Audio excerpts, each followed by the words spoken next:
Class 10 subject mathematics और exercise 5.2। ठीक है, 5.2 ये 5.2 एक्सरसाइज है। ये हमारा 5.2 का प्रश्न संख्या 3 है। ठीक है, निम्नलिखित समांतर श्रेणियों में रिक्त खानों, ठीक है, बॉक्स के पदों को ज्ञात कीजिए। मतलब यहाँ पर क्या वैल्यू होगा उसको हमें फाइंड आउट करना है। ये पहला पद, दूसरा पद, तीसरा पद। ठीक है, तो ये हमें पहला पद और तीसरा पद दिया है और ये बॉक्स में क्या वैल्यू होगा उसको हमें फाइंड आउट करना है। उसी प्रकार 2, 3, 4, 5 टोटल 5 क्वेश्चन है हमारा। तो बारी बारी से ये इसको भरना है। ठीक है, फाइंड आउट करके इसका वैल्यू ज्ञात करके यहाँ पर लिखना है। तो a इक्वल टू 2, देखो a का वैल्यू 2 दिया है और a3 का वैल्यू, ये a1 है, ये a2, ये a3। तो a3 का वैल्यू दिया है 26। ठीक है जी, अब देखो a3 इक्वल टू 26, तो a3 को मैं लिख सकता हूँ ना a प्लस 2d, ये फॉर्मूला होता है। ठीक है, तीसरा पद का a प्लस 2d फॉर्मूला होता है इक्वल टू 26। तो 2d लिखे, ये वाला 2d और ये प्लस में है 2 इक्वल टू के राइट साइड भेज देंगे। ठीक है, तो ये माइनस का 2 हो जाएगा। तो 26 में 2 घटा देंगे तो हमें मिला 24। अब देखो ये 2 मल्टीप्लाई में है, ये मल्टीप्लाई में है, इक्वल टू के राइट साइड भेज देंगे तो ये डिवाइड में होगा। तो ये 24 को काटेगा 2 कितना बार में, तो 12 बार में काटेगा। ठीक है, 2 का 2 किए, फिर 2 दूना 4 किए, तो ये डी का वैल्यू मिला हमें 12। तो ये होगा इसका आंसर डी का। अब देखो, अब हमें चाहिए ए टू कहने का मतलब ये सेकेंड टर्म चाहिए हमें। ठीक है, तो ए2 का फॉर्मूला होता है ए प्लस डी। तो ए का वैल्यू हमारे पास है ना 2, ए का वैल्यू 2 है और डी का वैल्यू हम अभी फाइंड आउट किए कितना है 12। ठीक है, तो 12 में ये 2 को ऐड करेंगे तो हमें ए2 का वैल्यू मिला 14। तो हम यहाँ पर लिखेंगे 14, 1 और 4। ठीक है, तो ये होगा हमारा आंसर। अब प्रश्न संख्या सेकंड को देखो। सेकंड में यहाँ पर खाली बॉक्स है 13 है और खाली बॉक्स है, फिर यहाँ पर 3 है। अब देखो यहाँ पर क्या होगा उसको हमें फाइंड आउट करना है, फिर यहाँ पर क्या होगा इसको भी हमें फाइंड आउट करना है। ठीक है, तो सेकंड नंबर को हम यहाँ पर सॉल्व किए हैं यहाँ पर। ठीक है, ए टू का वैल्यू देखो 13 है, ए2 का वैल्यू 13 और ए4 का वैल्यू कितना है 3 है। ठीक है, अब देखो इसको कैसे सॉल्व करेंगे। तो देखो a plus D equal to 13, ए2 को हम लिख सकते हैं ना a प्लस डी। ठीक है, ये इंट्रोडक्शन वाला आप एपी का पढ़े होंगे तो आपको पता होगा ए2 मतलब सेकेंड टर्म को हम लिख सकते हैं a प्लस डी। ये दोनों को सॉल्व करेंगे तो ए2 का वैल्यू निकलता है। तो ए2 को लिख सकते हैं a plus D equal to 13, इसे समीकरण फर्स्ट माने। और a4 को मैं लिख सकता हूँ a plus 3d equal to ये वाला 3। अब देखो अभी इसे समीकरण फर्स्ट माने, इसे समीकरण सेकंड माने। अब देखो यहाँ पर हम अप्लाई करेंगे विलोपन विधि। विलोपन विधि मतलब एलिमिनेशन मेथड, ELIMI ELIMINATION मतलब विलोपन विधि। विलोपन विधि। विलोपन विधि क्या होता है, x का गुणांक या y का गुणांक, यहाँ पर x और y के जगह पे a भी है, तो a का कोफिशिएंट या b का कोफिशिएंट को बराबर कर दे। तो a का कोफिशिएंट यहाँ बराबर है। ठीक है, ये यहाँ इसका कोफिशिएंट 1, इसका कोफिशिएंट 1, यहाँ पर छिपा रहता है 1, तो बराबर है। तो यहाँ पर जब भी बराबर रहता है तो यदि उसको साइन सेम रहे तो इसका भी प्लस इसका भी प्लस, तो हम सब टर्म में यहाँ पर साइन चेंज कर देते हैं। तो प्लस है तो माइनस, प्लस है तो माइनस, प्लस है तो माइनस। तो ये प्लस में ये माइनस में ये कैंसिल आउट हो जाएगा हमारा दोनों। ठीक है, माइनस का 3d और ये प्लस 1 का d, तो डी कॉमन ले लिए और -3 में 1 सब्ट्रैक्ट किए तो माइनस का 2 आया इक्वल टू, इसमें देखो 13 में 3 घटा दिए तो हमें मिला 10। ठीक है, अब 10 मिला, अब क्या करेंगे, तो d इक्वल टू लेंगे ये 10 और ये -2 मल्टीप्लाई में इक्वल टू के राइट साइड भेजेंगे तो ये डिवाइड में आएगा। तो ये 10 को काटेगा ये 5 टाइम्स में। ठीक है, और ये माइनस साइन हमारा एज इट इज रहेगा। तो d का वैल्यू मिला हमें माइनस का 5। अब क्या करेंगे, अब d का वैल्यू को हम किस में रखेंगे, समीकरण फर्स्ट में। तो यहाँ पर अब d का मान समीकरण फर्स्ट में रखने पर, तो समीकरण फर्स्ट है हमारा a plus D equal to 13। आप यहाँ देख सकते हैं a plus D equal to 13, इसे समीकरण फर्स्ट माने हैं। तो a का वैल्यू देखो, a का वैल्यू है हमारा ए का वैल्यू तो हमें फाइंड आउट करना है, ठीक है। प्लस डी का वैल्यू है -5, तो -5 इक्वल टू ये 13 लिखे, तो ए इक्वल टू लिखे ये 13 और ये -5 को इक्वल टू के राइट साइड भेजे तो +5 हो गया। तो 13 में 5 जोड़े तो 13, 14, 15, 16, 17, 18, तो ए का वैल्यू मिला 18। तो ए इक्वल टू लिखे 18 और A3 मतलब ये थर्ड टर्म, ठीक है। थर्ड टर्म को हम लिख सकते हैं A प्लस 2D।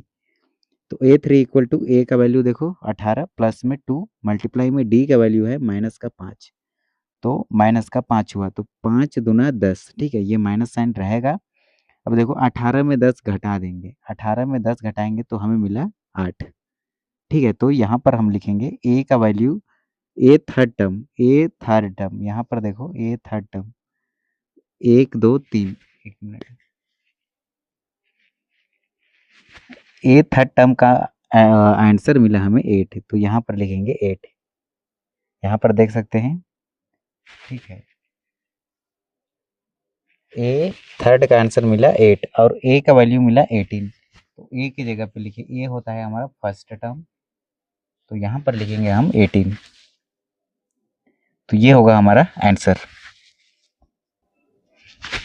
अब प्रश्न संख्या थर्ड है हमारा, ए इक्वल टू दिया है 5, ये सवाल को हम यहाँ लिख लिए हैं थर्ड का, ठीक है।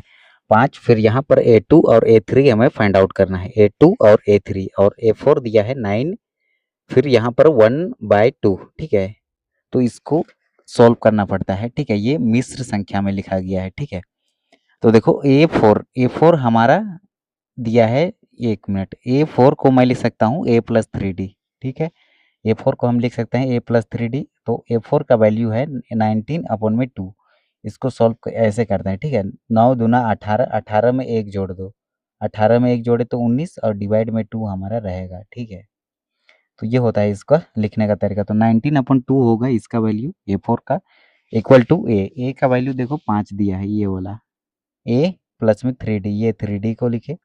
अब देखो 19/2 लिखे, अब ये प्लस का 5 को इक्वल टू गए लेफ्ट साइड लाए तो माइनस का 5 होगा, और इसके नीचे में 1 छिपा रहता है तो वो 1 को हम यहाँ पर लिख लिए, इक्वल टू दिए ये वाला।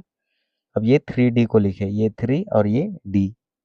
अब देखो यहाँ पर क्या करेंगे, 2 और 1 का एलसीएम लेंगे तो हमें मिलेगा 2, ठीक है। अब देखो ये 2 को डिवाइड करेंगे हर से तो ये 1 टाइम्स में काटेगा। अब 1 का मल्टीप्लाई करेंगे न्यूमिनेटर से 19 से, तो हमें 19 मिला, माइनस का साइन एज इट इज। अब ये 2 को डिवाइड करेंगे ये 1 से, ठीक है, तो ये 1 2 को काटेगा 2 टाइम्स में। अब 2 का मल्टीप्लाई करेंगे 5 से तो ये 10 आ गया, ठीक है। 19 माइनस में 10 इक्वल टू 3D। अब देखो 19 में 10 सब्ट्रैक्ट किए तो हमें 9 मिला, तो 9/2 लिखेंगे इक्वल टू 3D। अब देखो अब ये 19/2 रहेगा, 19/2।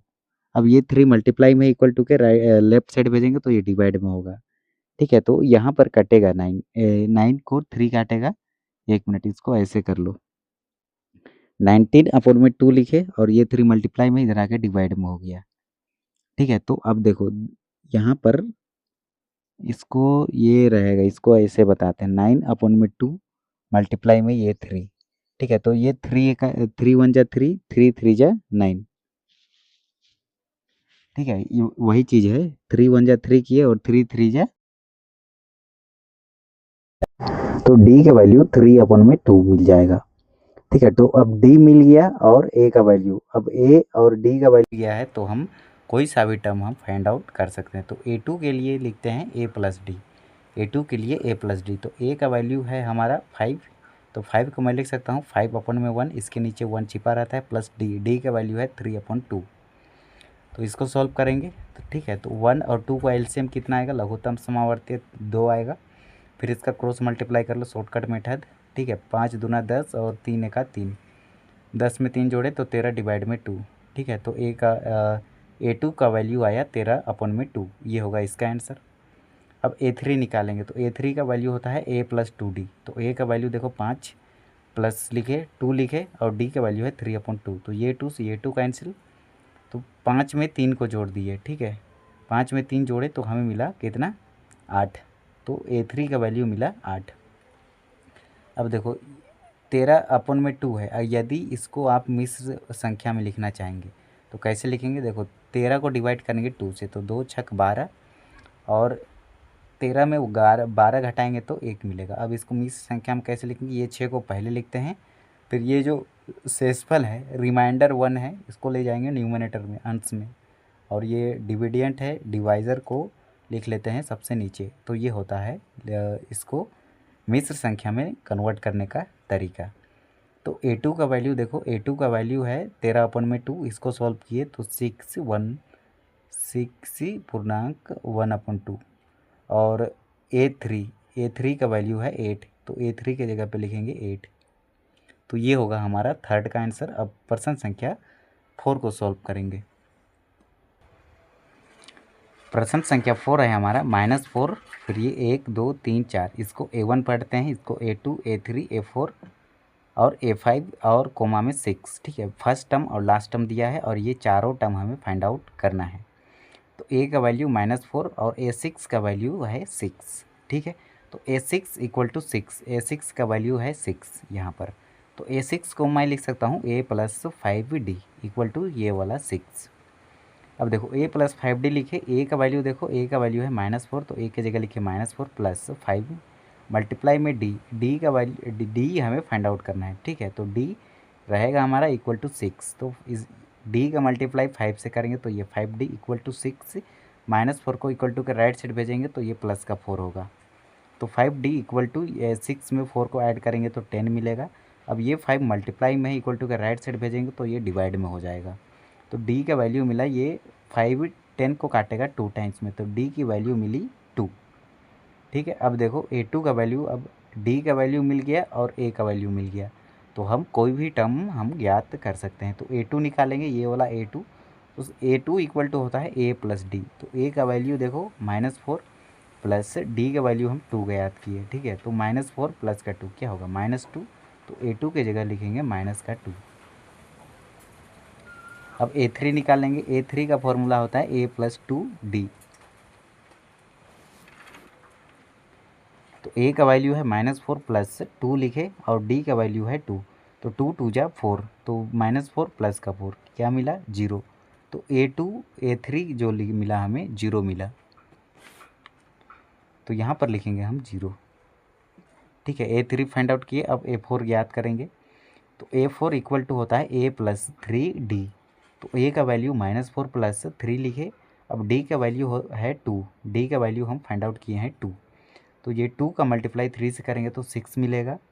अब 6 में 4 सब्ट्रैक्ट करेंगे तो हमें मिलेगा 2। ठीक है, तो a4 का वैल्यू 2 मिला, तो हम यहाँ पर लिखेंगे a4 2, a1 a2 a3 a4। अब a5 ज्ञात करेंगे, तो a5 इक्वल टू होता है a + 4d। तो इक्वल टू लिखे, a का वैल्यू -4 प्लस 4 लिखे और d का वैल्यू है 2, तो 4 दूना 8 हुआ। ठीक है, अब 8 में 4 को घटा देंगे तो हमें मिला 4। ठीक है, तो a5 के जगह पे लिखेंगे 4, तो यहाँ लिख लिए हम a4 और a6 तो 6 है। ठीक है, अब प्रश्न संख्या 5 को सॉल्व करेंगे, तो यहाँ पर क्वेश्चन मार्क है, a1 निकालना है, a2 दिया है, a3 निकालना है, a4 निकालना है, a5 निकालना है और माइनस का 22 दिया है हमारा a6। ठीक है, 1 2 3 4 5 6, तो a2 का वैल्यू दिया है 38, क्लियर है, और a6 का वैल्यू दिया है -22, ये वाला। तो a2 को हम लिख सकते हैं ना a + d इक्वल टू 38, और a6 को हम लिख सकते हैं a + 5d इक्वल टू -22। अब इसे इक्वेशन फर्स्ट माने, इसे इक्वेशन सेकंड माने। फिर से हम यहाँ पर अप्लाई किए हैं एलिमिनेशन मेथड, मतलब विलोपन विधि। अब विलोपन विधि में a का गुणांक को या ये d का गुणांक को बराबर करेंगे। ठीक है, तो सबसे पहले a का गुणांक पहले से बराबर है। ठीक है, जब और से इसका जो साइन है वो सेम है, तो घटाने पर लिखेंगे और साइन चेंज करेंगे, ये रूल है, नियम है। ठीक है, विलोपन विधि का, विलोपन मेथड, एलिमिनेशन मेथड कहते हैं। ठीक है, तो a से a कैंसिल आउट होगा हमारा सबसे पहले। अब d कॉमन ले लिए और -5 और इसका कोफिशिएंट 1 है, गुणांक 1 है, तो -5 और प्लस का 1 क्या होगा -4। अब देखो ये -4 हमारा मल्टीप्लाई में है, तो इक्वल टू के राइट साइड भेजेंगे तो ये डिवाइड में होगा, तो ये 4 का 4 किए 5 6, तो ये 2 ही जगह चल गया, 20 हो गया, तो 4 5 20 किए, तो d का वैल्यू मिला -15। अब ये साइन रहेगा हमारा माइनस, ठीक है। तो डी का वैल्यू मिला माइनस का 15 मतलब 15। अब क्या करेंगे, डी के मान को समीकरण फर्स्ट में रखने पर, तो समीकरण फर्स्ट है ए प्लस डी इक्वल टू 38। तो ए प्लस डी इक्वल टू 38। अब देखो ए प्लस डी, डी का वैल्यू है माइनस का 15 और इक्वल टू 38। अब देखो ए लिखे प्लस इंटू माइनस क्या होगा माइनस, और ये 15 रहेगा इक्वल टू 38। तो ए इक्वल टू मिला 38 और ये माइनस का 15 को इक्वल टू के राइट साइड भेजे तो ये होगा प्लस का 15। तो ए इक्वल टू होगा, अब देखो 8 में 5 जोड़े सबसे पहले, तो 13 में 3 लिखे और 3 4 और 1 5, ठीक है। ए का वैल्यू मिला 53। तो हम यहाँ पर लिखेंगे ए के जगह पे 53, 5 और 3, ठीक है। 5 और 3, ये 5 3 है, 5 3 है। अब देखो A1 A2 A3 निकालना है, तो A3 के लिए फॉर्मूला अप्लाई करेंगे A प्लस 2D का, ठीक है। तो A प्लस 2D, तो A का वैल्यू है 53 प्लस 2 लिखे और D का वैल्यू है माइनस का 15। तो 15 दूना 30 होता है, ठीक है, माइनस रहेगा। अब 53 में 30 घटा देंगे, वही चीज़ को यहाँ लिखे हैं, ठीक है। तो देखो 3 में 0 घटाएंगे 3, और 5 में 3 घटाएंगे तो 2, ठीक है। तो हमें A3 मिला 23। तो हम यहाँ पर लिखेंगे 23। अब A4 निकालेंगे, तो A4 के लिए क्या फॉर्मूला अप्लाई होते करेंगे, A प्लस 3D का, ठीक है। तो A का वैल्यू 53 प्लस 3 मल्टीप्लाई में माइनस 15, तो 15 तिया 45 माइनस 45 होगा। अब 53 में 45 घटाएंगे तो 8 मिला, तो हम यहाँ पर लिखेंगे 8। अब A5 निकालेंगे, A5 इक्वल टू लिखेंगे A प्लस 4D। यहाँ पर लिखे हैं A प्लस 4D। ए का वैल्यू है 53 और D, अब 4 रहेगा, D का वैल्यू है माइनस 15, तो 15 चौके 60, ठीक है। अब माइनस का 60, तो 53 में 60 घटाना है, ठीक है। तो यहाँ पर देखो बड़ा में से छोटा को घटाओ, उसके बाद बड़ा का साइन माइनस है तो माइनस लगा दो, ठीक है। तो 0 में 3 नहीं घटेगा तो 0 गया इसके पास, यहाँ से 10 लाया, 10 में 5 घटाए तो 7 मिला, और यहाँ पर 6 नहीं 5 है, तो 5 में 5 घटाएंगे तो 0, तो माइनस का 7 जो होगा इसका आंसर होगा। तो हम यहाँ पर लिखेंगे माइनस का 7, -7। तो ये होगा हमारा आंसर प्रश्न संख्या 5 का।